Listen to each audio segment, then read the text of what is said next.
Okay, let's talk about harnessing and walking a dog. Now, when you're going to walk a dog, always assume that you are going to harness them. There are some dogs where they will be walked with collar only. However, they will be indicated on the board in the binder that they are to be walked in that way.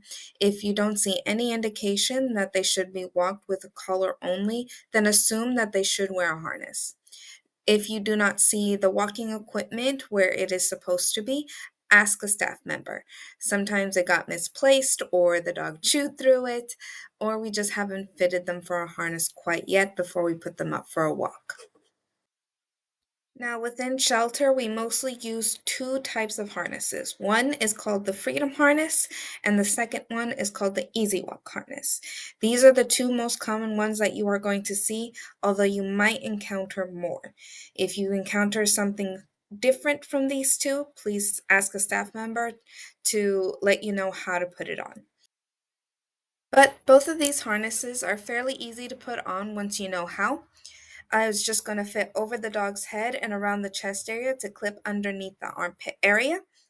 And when you're going to clip the leash onto the harness, you can either only clip onto the front, that's going to be the Easy Walk harness, or you're going to clip onto the front, or you have a choice to clip onto the back. That is going to be the Freedom harness. Now, next up, you're going to see a video of me harnessing a dog. I'll explain what I am doing throughout the video. Please excuse me being very awkward in front of the camera. Now, other than, of course, the harness and the leash, the one thing that you want when harnessing a dog is some treats. This will work for most of our dogs. You can see in my hand, I have a grand total of four, and I am showing you the number that I have because sometimes a lot of people want to use a lot of treats when harnessing a dog, which is not wrong, but I want to show you that you do not have to. So the technique that I'm going to use is typically, I guess, called a Kong fist, where you're allowing the dog to sniff and lick the treats out of your hand, but you're not actually giving them the treat until you are ready to do so. So you see me closing my fist, and I am leading this dog, her name is Chanel, over to where I want her to go with my fist, with the treats in my hand, but she is not eating them. Right there, I'm ready. I gave her one, and I clipped on her harness. I gave her two right there, and I clipped on the other side. She was a very good girl, so I gave her the rest. Harnessing can actually be pretty stressful for a dog, either because they're not comfortable with all that handling or they get way too excited with all the handling. So, very often I throw treats out so they can run back and forth, release some of that tension. Once she comes back, I ask for a sit so that I can start leashing. Once again, I am going to use my fist to lure her where I want to go, only allowing her to eat the treats when I am ready to clip. You might notice that I clipped onto the collar and to the harness. This is intentional. Not only does it offer more control over the dog, but sometimes it can also help keep the dog on the leash. Some of these leashes will unclip on the walk because either they're rolling around or the leash is defective. A lot of our leashes are donated. So if it does unclip onto one, it catches onto the other. Some dogs I have seen quite often go out with both the collar and the harness clipped, and they come back with just one. So please just try to remember as often as you can to clip onto both the collar and to the harness, whether or not it's going to be a front clip to the harness or to the back. If you do have a dog that wears a freedom harness, you might be wondering, how do you choose whether you clip onto the front or to the back? That is entirely based on preference, but most of the time, if you have a really strong pulley dog, clipping onto the front is going to offer you a little bit more control and stability than clipping onto the back, where it allows a lot more of a pull and a drag.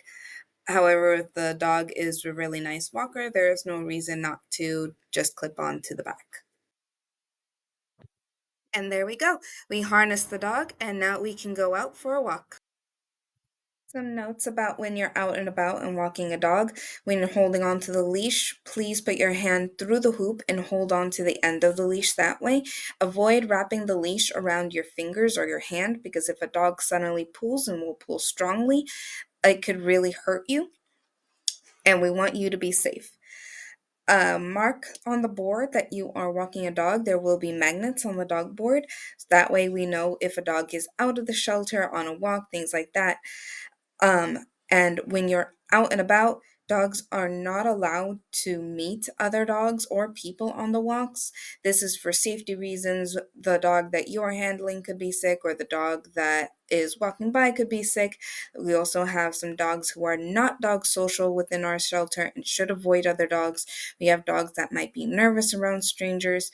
All around, we're going to be antisocial when we're out on walks. If someone wants to say hi to the dog or meet the dog, that is okay. Just try to keep them at a distance and say if you want to do a proper introduction, please go to Pets in Need. And carry poop bags. Dogs will poop on the walk, and please pick it up.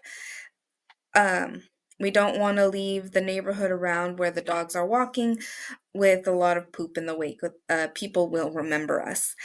And try to keep the walks to about 30 minutes when we are open in shelter. That way that if someone wants to meet the dog, they're not waiting for a very long time if the dog is out and about with you. However, there is a small asterisk here, and that is because some dogs do require longer outings, or some dogs are okay with longer outings because they are a long stay dog and should go out a little bit more.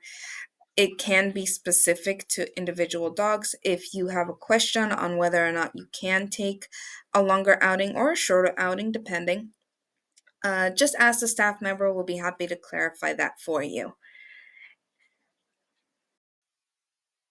Now, I just want to put in a quick slide about leash holding. You can just hold on to the end of the leash, whatever length that you prefer. That is the preferred way. But if you want a little bit more security, we can do a different kind of hold where you wrap some slack of the leash around a finger and hold on tightly to the rest of the slack, so you can put it around your pointer finger or your thumb and just hold on to the leash. That way it provides a little bit of an anchor.